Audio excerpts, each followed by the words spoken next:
Well, Governor Abbott is ordering safety reviews and random security checks at all Texas public schools. The governor's order goes through the Texas School Safety Center that's based at Texas State University in San Marcos. Each school district will be required to review its emergency operations plan and make sure staff is properly trained. Schools will be subjected to unannounced security visits to check how well they detect intruders. The governor wants a progress report by October 1st. And in addition, today he asked Republican leaders in the Texas House and Senate to create legislative committees on school safety, police training, and firearm safety. It's not the full special session Democrats had requested in hopes of introducing new gun control measures. Fox 4's Alex Boyer joining us now live with details. Alex. Hi, guys. And Speaker Dan Phelan says that conversations are already underway in regards to the recommendations outlined by Governor Abbott today in that letter. He also added that the House will work immediately to get to those items. The governor, can take some action using his executive powers, but ultimately a special session may have to be called in order to enact any legislation recommended by this group. As families in Uvalde continue to bury their loved ones, Governor Greg Abbott on Wednesday calling for special legislative committees 8 days after a gunman killed 19 children and 2 teachers inside Robb Elementary School. To say the least, Uvalde has been shaken to its core.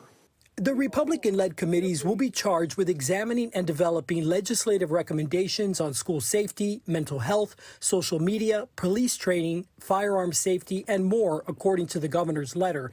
But no mention of gun regulations or restrictions, and no immediate indication that Abbott is considering a full special session. I think that the committee convening will be the first stage. SMU political scientist Matthew Wilson says he's not surprised by the move, given the considerable public outcry following the shooting, but added that the rub is going to come on the gun control piece of this, because I think Democrats and Republicans will largely be able to agree about certain measures involving police training, involving school security, involving mental health services. But Democrats will insist that all of that is peripheral and that the core of this issue is access to deadly weapons particularly by young people. Republicans will say that that's not the core of the issue. Instead, likely focusing on enhanced school security measures and treatment for mental illness. Meanwhile, on the national front, I hope we will try to look in a clear-eyed way at what happened.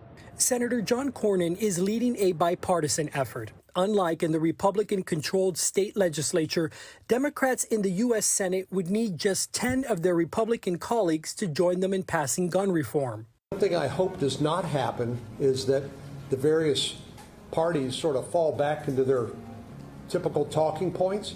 Still, Wilson believes little may ultimately change. The question is, are Democrats willing to advance a package that does not include increased gun restrictions?